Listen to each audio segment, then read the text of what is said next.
Hello dear students, today we are going to discuss the challenges faced in the drafting Pakistan's first constitution 1947 to 1956.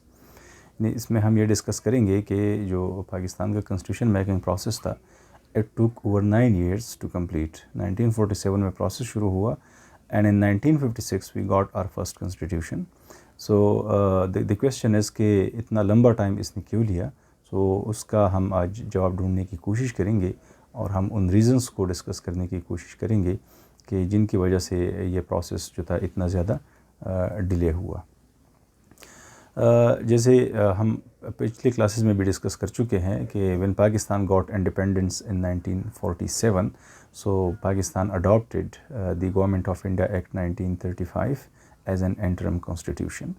और इसके जो दूसरा एक कानून था government of Indian independence act 1947, जिसके तहत पाकिस्तान एक्चुअली और इंडिया दोनों आज़ाद हुए and Pakistan came into existence. तो उसी जो इंडियन इंडिपेंडेंस एक्ट था 1947 का, that act actually authorised the constituent assemblies of both the countries यानी पाकिस्तान और इंडिया की कि वो गवर्नमेंट ऑफ इंडिया एक्ट 1935 में जिस तरह चाहे तो वो चेंजेस या अमेंडमेंट्स करवा सकते हैं. चूँकि that was not a permanent constitution, वो एक आरिज़ी आइन था, एक इंटरिम अरेंजमेंट था. तो हमें अपना आइन बनाने के लिए एक जो हमारी असम्बली थी, फर्स्ट कॉन्स्टिट्यूएंट असम्बली, उन्होंने अपने काम का जो है वो आगाज़ कर दिया. और इस सिलसिले में जो पहला मीटिंग हुआ that was held on 10th of August 1947, और जिसमें 11th August को and that meeting was actually presided over by Jogendra Nath Mandal, who was a minority member from East Pakistan. And on the same day, Quaid-e-Azam Muhammad Ali Jinnah was unanimously elected as the president of the Constituent Assembly. और 11th August को एक फिर उसका session हुआ, meeting हुआ, जिसमें क़ायद-ए-आज़म ने as a president of the constituent assembly एक बड़ा फेमस स्पीच जो था वो भी उसने डिलीवर कर दिया, जिसमें उसने माइनॉरिटीज़ की और मुसलमानों की और तमाम जो कम्युनिटीज़ थी उनके बारे में बात की और ये कहा कि इसमें कोई as a citizen of Pakistan there would be no difference between amongst any of these religious communities. मज़हबी आज़ादी की बात की, इबादत ख़ानों की तहफ़्फ़ुज़ और उसमें आने जाने की बात उसने की. तो that is a detailed speech of Quaid-e-Azam Mohammad Ali Jinnah which he delivered on 11th August 1947. लेकिन जो प्रोसेस था वो जल्दी कंप्लीट नहीं हो सका and it took more than 9 years till 1956 ये आइन जो था वो पहला बना.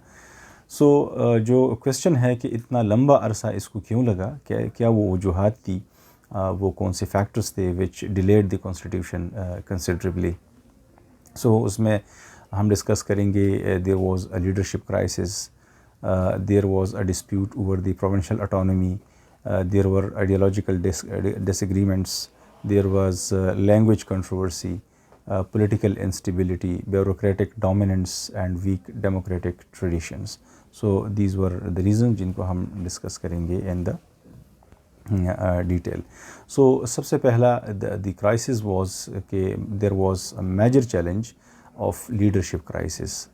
Quaid-e-Azam Muhammad Ali Jinnah was almost the only leader जिसके ऊपर सारे जो पाकिस्तानी थे, either they were from East Pakistan or West Pakistan, वो उसको एज ए लीडर एक्सेप्ट कर रहे थे और अपना एक लीडर उसको मान रहे थे.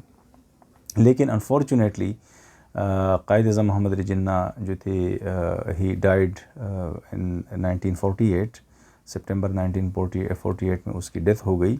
और इसी तरह पाकिस्तान एक बहुत अहम लीडर से एक इंतहाई क्रिटिकल टाइम में जो है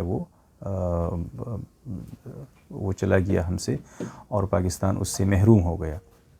उसके बाद जो दूसरा अहम लीडर था, इम्पोर्टेंट लीडर था, he was mister Liaquat Ali Khan, who was the first prime minister of Pakistan. लेकिन वो जिससे ये तवक्को की जा सकती थी कि ही कैन और he could fill that leadership vacuum, so वो भी ज़्यादा ज़िंदा नहीं रहा. And in 1951 he also was assassinated in Liaquat Bagh. تو اس طرح جو دو اہم رہنما تھے وہ بہت کوئکلی یعنی with in few years after the creation of Pakistan they were assassinated اور they died their natural death. جیسے Quaid Azam Muhammad Ali Jinnah died a natural death and Liaquat Ali Khan was assassinated. تو ان کو اب ریپلیس کرنے کے لیے اور یہ جو لیڈرشپ ویکیوم پیدا ہوا اس کو فل کرنے کے لیے there was no strong political leadership. جو ہمارے باقی پولیٹیکل انسٹیٹیوشنس تھے وہ بھی انتہائی کمزور تھے. Bureaucracy, military bureaucracy and civil bureaucracy جو تھی وہ اپنی پاور کو گین کر رہی تھی اور سسٹم کو ڈومینیٹ وہ کر رہی تھی.